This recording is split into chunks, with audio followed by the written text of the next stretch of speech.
Jangan sebut nama ini di depan cermin kalau kalian tidak mau dilukai, dibunuh, atau diseret ke dalam cermin. Standing in the dark, staring into a mirror, summoning Bloody Mary by chanting her name. Yang merupakan permainan dalam Mary. Yang akan bahas Manggil namanya 3 kali. dan membahas Bloody Mary. Bloody Mary. Bloody Mary.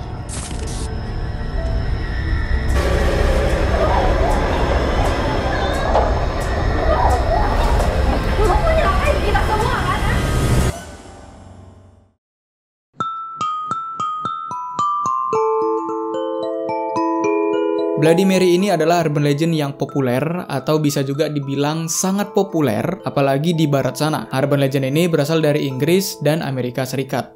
Dua budaya dengan satu urban legend. Dan banyak juga budaya pop seperti film, game, animasi, dan karya-karya yang lain yang terinspirasi dari urban legend ini. Bahkan udah banyak juga konten kreator yang ngebahas Bloody Mary ini. Jadi kemungkinan besar kalian udah pada tahu urban legend tentang Bloody Mary ini. Kita akan bahas seperti apa urban legendnya, siapa-siapa aja sosok yang dianggap sebagai hantu Bloody Mary ini, dan sedikit tentang penjelasan logisnya.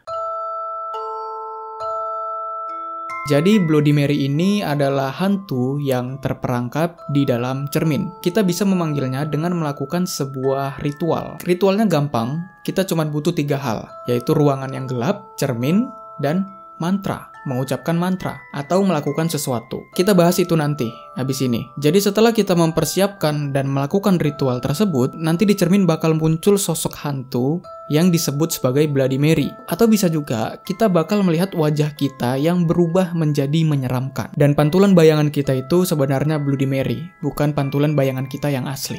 Jadi sebenarnya sosoknya Bloody Mary ini nggak pasti coy, nggak ada standarnya gitu. Karena tiap orang bakal melihat sosok Bloody Mary ini dengan sosok yang berbeda-beda. Ada yang wanita dengan wajah menyeramkan, ada yang dengan wanita cantik tapi dia berlumuran darah, ada yang wanita tapi bola matanya nggak ada. Ada juga yang muka kita sendiri yang berubah menjadi menyeramkan. Jadi banyaklah pokoknya. Makanya nggak jelas sosok aslinya itu seperti apa. Karena setiap orang pandangannya berbeda-beda. Dan ketika sosok Bloody Mary ini muncul, dia bakal menjerit dan meneriaki kita. Tiba-tiba dia muncul ngagetin gitu. Kita di jump scare. Dan teriakannya itu katanya saking menyeramkannya itu bisa membuat gangguan psikologis katanya. Kita bakal kena mental, depresi, suara teriakannya terngiang-ngiang di kepala sehingga membuat kita rasanya itu pengen bunuh diri aja. Nah, baru hal yang harus kita hindari saat Bloody Mary ini muncul adalah mendekati cermin. Jangan terlalu dekat dengan cerminnya. Karena tangannya Bloody Mary ini bisa keluar cuy. Dan kalau dia berhasil mendapatkan kita, dia berhasil menjangkau kita bakal dicakar, mata kita bakal dicungkil, atau bisa juga dibunuh, dan bisa juga diseret ke dalam cermin. Nah, jadi kalau bisa milih tempatnya itu yang agak luas coy. Jangan yang sempit-sempit kali, biar kita bisa menjauh dari cermin. Terus apa sih tujuan dari orang-orang yang melakukan atau memanggil Bloody Mary ini kalau memang Bloody Mary ini berbahaya? Kalau sekarang biasanya para remaja menggunakan urban legend ini untuk uji nyali. Nah, kalau sebelumnya dipercaya Bloody Mary ini bisa memberitahukan masa depan kita. Apakah masa depan kita buruk atau masa depan kita baik, bagus. Nah, nanti Bloody Mary ini akan memberikan 3 pertanyaan. Kalau kita berhasil menjawab 3-tiganya dengan benar, maka dia akan memberitahukan masa depan kita. Tapi kalau satu aja salah, maka dia bakal membunuh kita. Jadi taruhan kalian yang pengen melihat masa depan itu nyawa. Cuman, tidak selalu Bloody Mary ini bakal bersedia memberitahukan masa depan kita. Biasanya, dia bakal langsung berteriak dan mengancam dan menyerang kita. Jarang banget dia bakal bersedia memberitahukan masa depan kita. Jadi hati-hati kalau mau memanggil Bloody Mary ini. Untuk bentuk ritualnya sebenarnya ada macam-macam juga, tapi mereka semua nggak lepas dari 3 hal yang aku sebutkan sebelumnya. Nah, biasanya pemanggilan Bloody Mary ini dilakukan di dalam kamar mandi. Kenapa? Karena kan kita membutuhkan ruangan yang gelap. Dan kamar mandi itu biasanya nggak ada jendelanya. Jadi kalau kita matikan lampu itu udah gelap banget gitu. Dan di kamar mandi itu biasanya juga ada cermin. Makanya pas banget kalau ngelakuinnya di kamar mandi. Tapi ingat ya cuy, sebenarnya nggak ada aturan kalau ritual ini harus dilakukan di kamar mandi. Tidak ada. Di ruang apapun bebas asalkan ruangannya gelap, tidak ada cahaya yang masuk, dan ada cerminnya. Makanya ritual ini cocok banget dilakukan di malam hari. Setelah ruangannya udah selesai dipersiapkan, ada yang bilang kita harus menyalakan lilin. Jumlahnya juga bermacam-macam. Ada yang bilang 1 aja cukup, ada yang harus 2, ada yang harus 3, ada yang harus kayak bentuk trisula gitu lilinnya. Ada juga yang bilang kalau nggak bisa pakai lilin, pakai senter aja juga bisa. Intinya sumber cahaya di ruangan gelap itu cuma dari situ doang. Nggak boleh pakai lampu yang ada di atas. Terus kalau kita ngelakuinnya di kamar mandi, ada yang bilang kita harus menjalankan kerannya. Kecil aja, dijalankan. Ada yang bilang nggak perlu. Nah, terus untuk pengucapan mantranya pun juga berbeda-beda. Ada yang bilang I believe Mary words, atau aku percaya Mary words. Ada yang bilang Bloody Mary. Ada juga yang bilang Bloody Mary, I kill your baby. Aku membunuh bayimu. Dan banyaklah pokoknya. Dan kalimat itu harus diucapkan berulang-ulang. Paling sedikit itu diulang sebanyak 3 kali. Ada yang bilang 13 kali. Ada yang bilang 47 kali. Antara itulah. Antara 3 sampai 47 kali. Tapi ingat, kita harus mengucapkan mantra itu sambil menatap mata kita yang ada di cermin. Terus ada juga versi yang mengatakan kita harus melakukan sesuatu. Seperti kita harus menusukkan jari kita sampai berdarah. Ada juga yang bilang kita harus mengelilingi kamar mandi sambil mengucapkan mantra itu. Ada juga yang bilang kita harus melakukan semuanya. Yaitu kita tusuk jari kita sampai berdarah, kemudian kita ngelilingi kamar mandi sambil mengucapkan Bloody Mary. Terus berdasarkan informasi dari channel YouTube The Infographic Show, jangan kalian kira ketika kita melakukan ritual tersebut sampai selesai dan Bloody Mary ini tidak muncul, maka itu akan selesai sampai di situ. Sayangnya tidak cuy. Bisa aja ketika kita melakukan ritual itu dan gak terjadi apa-apa, Bloody Mary ini munculnya nanti. Dia akan menjawab ritual kita itu nanti. Jadi contoh, kita ngelakukannya hari ini, ternyata gak terjadi apa-apa. Bisa aja tiba-tiba keesokan harinya baru Bloody Mary ini muncul. Dan karena kita nggak waspada ya kita bisa diserang. Makanya kalau di Urban Legend ini, ketika kita udah melakukan ritual tersebut dan tidak terjadi apa-apa, kita harus tetap waspada terhadap cermin. Cuman nggak tahu ya munculnya itu apakah di cermin yang bebas atau di cermin yang kita pakai untuk melakukan ritual. Tapi menurutku kemungkinan besar munculnya itu di cermin saat kita melakukan ritual tersebut. Jadi waspada sama cermin yang udah kalian pakai untuk melakukan ritual Bloody Mary.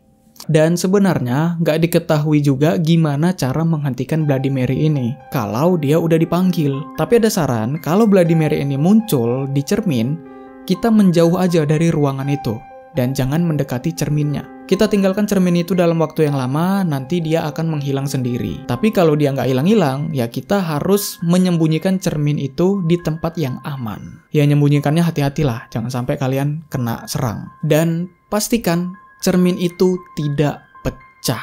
Kenapa? Karena kalau pecah, itu dipercaya Bloody Mary akan keluar dari dunia cermin dan masuk ke dalam dunia kita. Dan kalau udah gitu, ya udahlah cuy.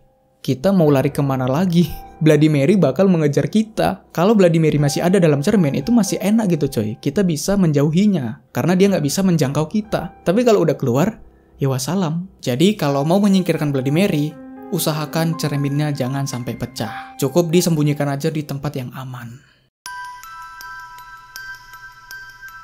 Oke, ada banyak versi sebenarnya tentang siapa sosok asli dari Bloody Mary ini. Karena juga nama Mary ini adalah nama pasaran coy. Jadi ya pastinya banyak Mary-Mary yang dianggap sebagai Bloody Mary. Kita langsung aja mulai yang pertama.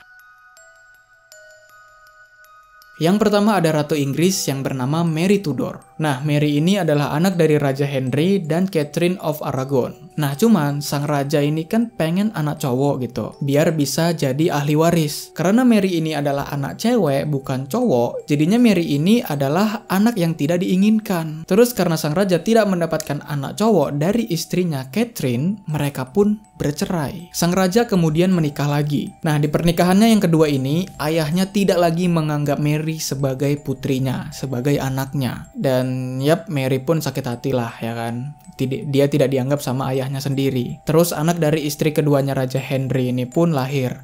Dan ternyata anaknya itu perempuan coy. Namanya adalah Elizabeth. Karena dapatnya lagi-lagi perempuan, Raja Henry pun menikah lagi. Nah, barulah dia dapat anak cowok. namanya Edward. Singkat cerita, sang raja ini wafat. Terus naiklah Edward menjadi seorang raja. Tapi hanya memerintah sebentar, Raja Edward pun meninggal, wafat karena suatu penyakit. Dan entah bagaimana caranya, kayak ada planning dari si Mary, kayak ada rencana. Setelah kematian Raja Edward, Mary pun diangkat sebagai Ratu Inggris. Nah, karena masa kecil Mary yang suram dan keinginan dia untuk memulihkan Katolik di Inggris, semua yang memiliki agama yang lain harus menganut agama Katolik. Dan bagi siapa yang menentang hal itu, bakal dibakar hidup-hidup. Total, ada 300 orang Protestan yang dibakar hidup-hidup, dan ada ratusan orang yang lari ke Jerman. Kekejaman sang ratu inilah yang membuat dia mendapat julukan Bloody Mary. Dan Ratu Mary pun wafat di usianya ke-42 tahun karena sebuah penyakit. Dan karena Ratu Mary tidak memiliki anak, maka Elizabeth lah yang menjabat sebagai ratu. Itulah Ratu Elizabeth. Jadi intinya, kekejaman yang dilakukan oleh Ratu Mary pada saat dia memerintah menyebabkan Ratu Mary mendapat julukan Bloody Mary. Tapi menurutku ini seperti tidak ada hubungannya sama urban legend Bloody Mary. Terlebih lagi terhadap ritualnya. Karena urban legendnya itu berkaitan sama cermin, ruangan gelap, dan ritual coy. Sedangkan cerita Ratu Mary itu gak ada kaitannya sama cermin. Atau sumpah dia yang berkaitan sama cermin gitu. Tidak ada. Jadi menurutku kisah Ratu Mary ini tidak ada kaitan langsung dengan Bloody Mary. Ya mungkin yang sama itu adalah kekejamannya mungkin. Bloody Mary dia kejam, main bunuh aja, main cakar aja. Ratu Mary juga kejam, main bakar aja. Ya mungkin karena sama-sama kejam mungkin. Mary Ward ini adalah seorang wanita yang dianggap sebagai penyihir. Karena perilakunya yang aneh, menyendiri, dan kegemarannya terhadap obat-obatan herbal. Jadi orang-orang mengira kalau Mary Ward ini punya kekuatan magis. Nah, suatu ketika ada banyak kasus yaitu gadis yang menghilang di sana. Dan setelah dicari kemana-mana itu nggak ketemu cuy. Nah, jadi satu-satunya yang dipikirkan oleh warga setempat adalah Mary Ward.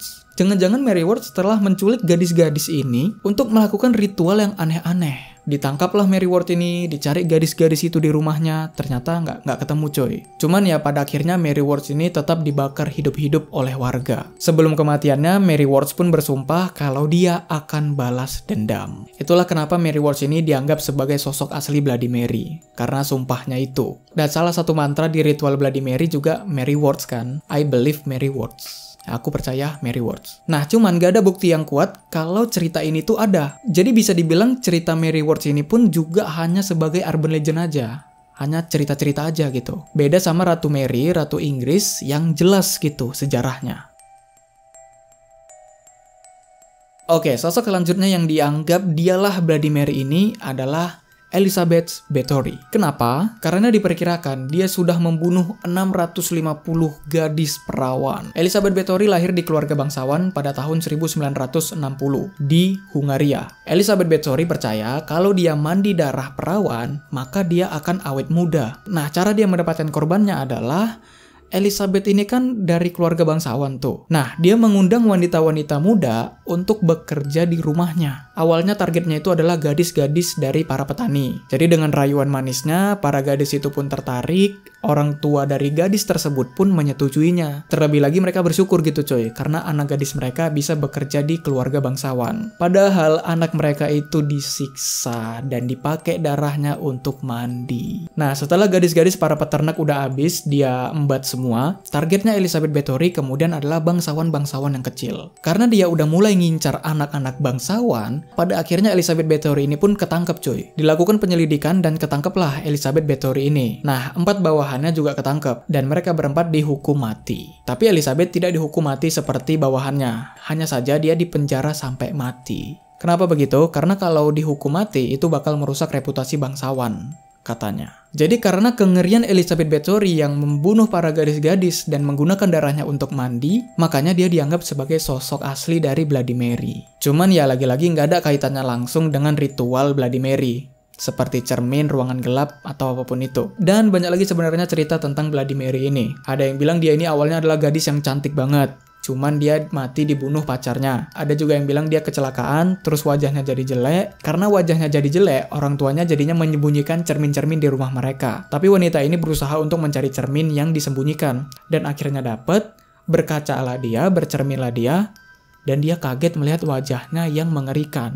Dan karena itu dia pun bunuh diri di depan cermin tersebut. Nah, makanya Bloody Mary ini nggak suka kalau kita sedang bercermin gitu. Karena kalau kita bercermin, kita pasti ingin melihat wajah kita yang mantep gitu, yang keren. Nah, Bloody Mary nggak suka. Dia kayak iri gitu. Muka aku jelek, mukamu kok sok cantik gitu. Nah, jadi Bloody Mary langsung menyerang. Ada penjelasan yang logis mengenai fenomena Bloody Mary ini. Kenapa kita bisa melihat sosok Bloody Mary di cermin? Jadi penjelasannya, semakin lama kita menatap cermin, apalagi kondisi ruangan yang remang-remang, bermodalkan lilin doang, semakin besar juga kemungkinan kita melihat hal-hal yang sebenarnya tidak ada. Kalau di Urban Legend ini kan kita disuruh menatap mata kita sambil mengucapkan Bloody Mary. Nah, semakin lama kita menatap mata kita dan kita sambil memikirkan Bloody Mary, makanya kita berhalusinasi kalau ada sosok Bloody Mary muncul. Yang muka kita berubah lah, yang di belakang kita ada kenampakan-kenampakan lah. Pokoknya kita bakal berhalusinasi sesuai yang ada di pikiran kita. Padahal aslinya nggak ada. Nah, itulah kenapa sosok Bloody Mary ini berbeda-beda. Tidak ada standarnya. Tiap orang melihat sosok Bloody Mary ini berbeda-beda. Terus ada tambahan juga, kalau manusia ini sebenarnya punya ketertarikan terhadap bentuk wajah. Sering kan kita kalau ngelihat benda-benda itu, kita ngelihat kayak bentuknya kayak wajah gitu. Ngelihat awan kok kayak wajah. Ngelihat makanan kayak ada wajah. Ngelihat benda-benda yang lain kayak ada wajahnya. Nah, jadi kita punya ketertarikan terhadap bentuk wajah. Jadi, ketika kita menatap cermin di kondisi ruangan yang gelap-gelap, otak kita bakal berusaha mencari bentuk wajah di kondisi yang remang-remang tersebut. Itulah mengapa kita seperti melihat ada kenampakan wajah Bloody Mary. Terlebih lagi, kalau awalnya kita udah ditakut-takutin sama cerita Bloody Mary. Terus psikolog Italia yaitu Giovanni Caputo melakukan percobaan pada tahun 2010, di mana orang diminta untuk memasuki ruangan yang remang-remang dan melihat pantulan bayangan mereka di cermin selama 10 menit. Setelah itu mereka diminta untuk melaporkan apa yang mereka lihat. Dan yap, hasilnya dalam 50 kali uji coba, 66% orang melaporkan melihat wajah mereka yang terdistorsi. Wajah mereka yang berubah jadi menyeramkan. Sisanya melihat makhluk fantasi dan mengerikan yang belum pernah mereka lihat. Terus ada yang melihat wajah orang tua, kakek-kakek ataupun nenek-nenek. Dan beberapa di antara mereka itu ada yang melihat wajah orang tua mereka yang sudah wafat. Dan yap, ini masuk akal cuy. Kalau kalian berani, kalian coba aja. Matikan lampu, nyalakan lilin, terus tatap mata kita dengan lama di cermin. Gak usah ngucapin mantra Bloody Mary, tatap aja mata kita di cermin. Kemungkinan besar kita akan mengalami hal yang sama seperti uji coba psikolog Italia tersebut. Mungkin beberapa dari kalian ada yang bertanya, oke, kenapa kan Bloody Mary bisa dijelaskan secara logis? Tapi asal-usul ritual ini tuh dari mana? Kenapa harus melakukan ritual? Kenapa Bloody Mary nggak tiba-tiba muncul aja gitu di cermin? Sebenarnya aku tidak menemukan jawaban pastinya. Ini anggapan banyak orang. Karena ritualnya itu mirip. Jadi dulu ada ritual yang mirip seperti ini. Cuman bedanya kita nggak perlu mengucapkan mantra. Terus nggak ada hantu yang muncul dan menyerang kita. Jadi kita santai aja, nggak usah takut. Dan ini adalah hal yang dilakukan oleh wanita. Tujuannya apa? Untuk melihat jodoh mereka. Ritualnya adalah cahaya rumah ini harus remang-remang. Dan wanita yang ingin melakukan ritual tersebut harus bawa lilin dan cermin di kedua tangannya. Sambil membawa lilin dan cermin, dia harus menaiki tangga sambil mundur. Nah, setelah sampai di atas, barulah dia menatap ke cermin. Nah, seharusnya dia bakal melihat wajah calon suaminya di samping belakang. Tapi, kalau dia melihat wajah tengkorak, maka dia akan meninggal sebelum menikah. Gitu, my brother. Jadi maksud yang aku bilang gak nemu jawabannya adalah, aku gak tahu bagaimana caranya ritual seperti ini berubah menjadi pemanggilan hantu. Yang awalnya ritual ini dipakai buat nyari jodoh, berubah menjadi pemanggilan hantu. Jadi banyak orang yang menganggap kalau ritual untuk melihat calon suami inilah yang menginspirasi ritualnya Bloody Mary. Tapi memang nggak ada penjelasan kenapa bisa seperti itu. Itu cuma cocok logi aja karena mirip. Oke, itulah pembahasan kita. Intinya Bloody Mary ini adalah hantu yang terjebak di dalam cermin, dan Urban Legend ini sering dijadikan bahan uji nyali oleh para remaja-remaja di luar sana. Koreksi bila ada yang salah. Terima kasih udah nonton dan sampai jumpa di next video.